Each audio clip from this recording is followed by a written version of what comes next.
મોંડેલકર. ભારત માતા કી, ભારત માતા કી, ભારત માતા કી. સૌ પહેલા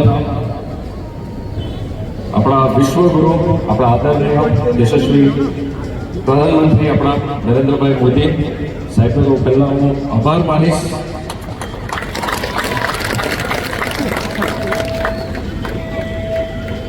જ્યારે એમને ભારતને પરિવાર કીધું, આપણા દેશને પરિવાર કીધું,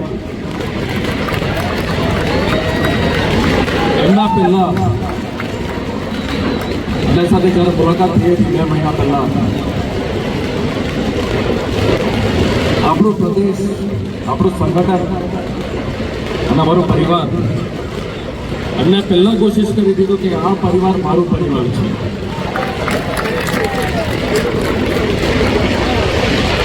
એમનો જે સાથ સહયોગ, દર કદમે અમને જે વિશ્વાસ આપ્યો અમના પરિવારને, અમારા સંગઠનને કે પ્રદેશ માટે, ખરેખર અમારા માટે બહુ ખુશીની વાત છે. એમના એક શબ્દ આપણો દેશનો છે જ, પણ આખો વિશ્વને હલાવી દે તેવા શબ્દ એમના છે. એટલે એમના પર પૂરો વિશ્વાસ છે અમને. અને સાથે સાથે આજે ઉપસ્થિત, આજે અટલ ભવન પર અમે આવ્યા છે, જોશથી આવ્યા છે. તમામ કાર્યકર્તા અમે જોશથી આવ્યા છે. તો મેં તમામ મારા કાર્યકર્તા એક વિચારધારા સાથે આવ્યા છે, એક પોઝિટિવ વિચારધારા. બધાને ખબર જ છે કે છેલ્લા વર્ષોથી આપણા વચ્ચે જે અનબનને બધી ચાલી રહ્યા છે, પણ આપણા પ્રદેશ માટે, આપણા આદરણીય પ્રધાનમંત્રી માટે, આપણા લોકો માટે, એમાં તમામ સમાજ આપણા આવે અહીંયા આપણા નગર હવેલીમાં, આદિવાસી સમાજ હોય, પરપ્રાંતીય સમાજ હોય, મરાઠી સમાજ હોય, તમામનું વિચારીને આપણે હાથથી હાથ મળાવીએ, સાથે ચાલીએ અને નગર હવેલીનું ભવિષ્ય બનાવીએ.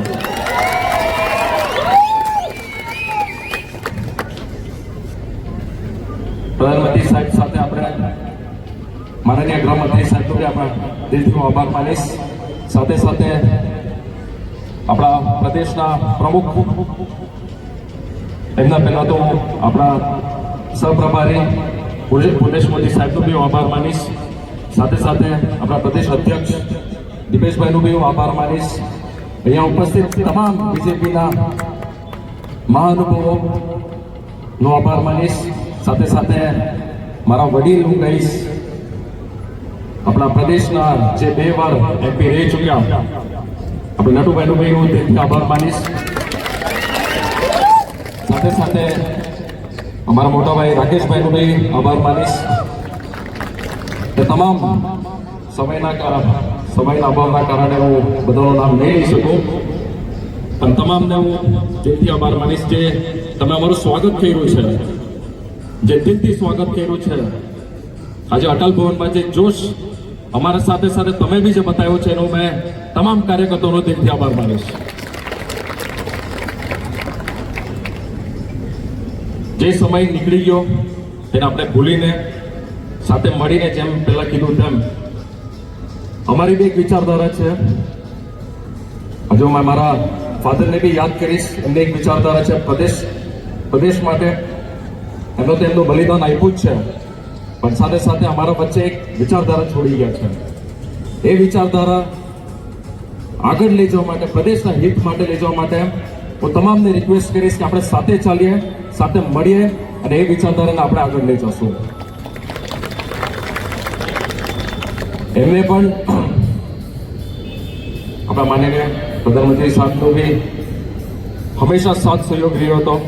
એમને પણ વિશ્વાસ હતો, તમામ જ્યારે સાંસદ હતા દરેક બિલમાં સાથ સહયોગ. ને ખરેખર પ્રધાનમંત્રી સાહેબના જે કામોથી જે ઇમ્પ્રેસ હતા, અમને વાત કરતા, અમારા પરિવારને વાત કરતા કે ખરેખર એક આપણું સારું ભવિષ્ય તરફ આપણો પ્રદેશ અને દેશ પણ જઈ રહ્યું છે. તો એ લઈને અમે નિર્ણય લીધો. દરેક કાર્યકર્તાનો અમારો બી સાથ સહયોગ છે અને ઉજ્જવળ ભવિષ્ય માટે હું તમામને કહીશ, આપણે સાથે રહીશું, સાથે ચાલશું, સારું ભવિષ્ય બને, આવનાર આપણું ભવિષ્ય સારું બને, તેના માટે આપણે બધા સાથ સહકારથી આપણે ચાલશું. અને ફરીવાર આપ સૌ બધા અહીંયા આવ્યા છો, મારા કાર્યકર્તા બી અહીંયા આવ્યા છે, મોટી સંખ્યામાં આવ્યા છે. સાહેબ તમને પણ કહીશ, બધા દિલથી જોડાયા છે અને દિલથી માટે કામ કરશું. અને પાર્ટીની જે પણ મર્યાદા હશે, જે પણ આદેશ હશે, અમે બધા જ દિલથી કામ કરશું અને પાર્ટી પણ આગળ વધે, આપણો દેશ પણ આગળ વધે અને આપણો પ્રદેશ પણ આગળ વધે એ વિચારધારા લઈને આપણે ચાલશું. ફરીવાર આપ સૌનો, તમામ બીજેપી પાર્ટીના તમામ હોદ્દેદારોનો દિલથી આભાર માનીશ. તમે અમારું સ્વાગત કર્યું છે, આપણું દિલથી સ્વાગત કર્યું છે. તો ફરીવાર આપ સૌને, મારા સાથે પણ મારા જે બધા ભાઈઓ બહેનો, મારા વડીલો આવ્યો છે, તમામને દિલથી આભાર, ધન્યવાદ. ઉપસ્થિત ભારતીય જનતા પાર્ટીના પ્રદેશ પ્રભારી તેમજ ગુજરાત રાજ્યના પૂર્વ મંત્રી આદરણીય શ્રી પુનેશભાઈ મોદીજી, પ્રદેશ પ્રમુખ શ્રી દિપેશભાઈ ટંડેલજી, આપણા પ્રદેશમાં એક્સ એમપી નટુભાઈ પટેલજી, રાકેશભાઈ, યુવા નેતા અભિનવ, ઉપસ્થિત ભાઈઓ બહેનો, મંચ પર બિરાજમાન મહાન અનુભવ પત્રકાર ભાઈઓ બહેનો, આજે પહેલાં તો સૌ પ્રથમ તો મેં આપણા આદરણીય પ્રધાનમંત્રી નરેન્દ્રભાઈ મોદીજીનો ખૂબ ખૂબ આભાર વ્યક્ત કરીશ. સાથે સાથે ગૃહમંત્રી શ્રી અમિતભાઈ શાહજીનો, ભારતીય જનતા પાર્ટીમાં આપણા રાષ્ટ્રપ્રમુખ જેપી નડ્ડા સાહેબનો પણ ખૂબ ખૂબ આભાર વ્યક્ત કરીશ. આપણા પ્રભારી પુનેશભાઈનો પણ ખૂબ ખૂબ આભાર વ્યક્ત કરીશ. દિપેશભાઈનો પણ ખૂબ ખૂબ આભાર વ્યક્ત કરીશ કે જેમણે આપ સર્વે મારા ઉપર વિશ્વાસ મૂક્યો, એ બદલ હું ખૂબ ખૂબ તમારો આભાર વ્યક્ત કરું. આજે અહીં પૂરી ટીમ સાથે અમે આવ્યા. દિલકર પરિવારની એક ટીમ હતી, ભારતીય જનતા પાર્ટીના કાર્યકર્તા સાથે મળીને આવતા દિવસોમાં ખૂબ ખૂબ ભારે વોટથી આપણી જીત થાય, આપણા નરેન્દ્રભાઈ મોદીજી પાછા પ્રધાનમંત્રી બને અને વિકસિત ભારતનો જે સંકલ્પ લીધો છે એ પૂરો થાય, એવી હું આશા સાથે હું બધાને આશ્વાસન આપીશ કે મને ખરેખર એમના માટે એક શબ્દ નથી, હું કેવી રીતના આભાર વ્યક્ત કરું, પાર્ટીનો કેવી રીતના આભાર વ્યક્ત કરું. મને આટલી મોટી જવાબદારી બીજી વખત આપવામાં આવી છે, એક મહિલા તરીકે જવાબદારી આપવામાં આવી છે. હું પ્રદેશના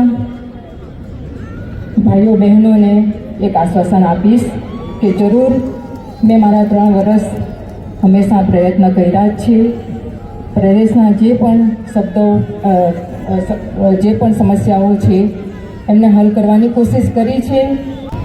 આપણે સાથે મળીને પ્રદેશના લોકોનો વિકાસ થાય, હળી મળીને પ્રદેશનો વિકાસ કરીએ. ખાસ કરીને મૂળભૂત સમસ્યા જે ઊભી છે, રસ્તા, પાણી, લાઇટથી લઈને ઘણા કામો થયા પણ છે, પણ ઘણા બાકી પણ છે. એ બધા જ અહીં મહાનુભાવો બેસેલા છે. અમે બધા સાથે મળીને હલ કરીશું. પ્રદેશની જનતાને ધ્યાનમાં લઈને જ અમે પણ નિર્ણય કર્યો છે કે આપસની કોઈ લડાઈ નહીં થવી જોઈએ, એમાં પ્રદેશનું જ નુકસાન છે. હળી મળીને આ પ્રદેશને આપણે ખૂબ જ આગળ વધારીએ. અને જે આપણા મોહનભાઈ ડેલકર 35 વર્ષથી આ પ્રદેશ માટે વિચાર્યું, 20-22 વર્ષ, અને જ્યાં જે રીતના પાર્ટીની પણ જવાબદારી હશે, જે પણ પાર્ટીના રૂલ્સ રેગ્યુલેશન હશે, એ બધા જ અમે નિભાવીશું. પુલેશભાઈ, આજે હું તમને અમારા તરફથી આશ્વાસન આપીશ કે જરૂર દાયરામાં રહીને અમે કામ કરીશું. આજે આટલી મોટી સંખ્યામાં બધા જ દિલકર પરિવાર અને ભાજપના બધા જ કાર્યકર્તાઓ અહીં આવ્યા છે. એને ખૂબ ખૂબ આભાર વ્યક્ત કરીશ કે આજે આપણે બીજેપીમાં બધા જોડાયા છે. આવતા દિવસોમાં વિકાસના કામો થાય, સંગઠન પણ આપણું બની રહે અને આગલા દિવસોમાં આપસમાં હળીમળીને કોઈ પણ નારાજગી વગર ખૂબ ખૂબ પ્રદેશનો આગળ વધારીએ એ હું આજના દિવસે કહેવા માગું છું. ફરી એકવાર અમારું સ્વાગત કરવા બદલ ખાસ કરીને બધા જ ભારતીય જનતા પાર્ટીના કાર્યકર્તાને આભાર વ્યક્ત કરીશ કે તમે અમારું ખૂબ ખૂબ સ્વાગત કર્યું. એ બદલ ખૂબ ખૂબ આભાર. આવતા દિવસોમાં જરૂર પ્રદેશને આપણે ઉજ્જવળ ભવિષ્ય તરફ લઈ જશું. ફરી એક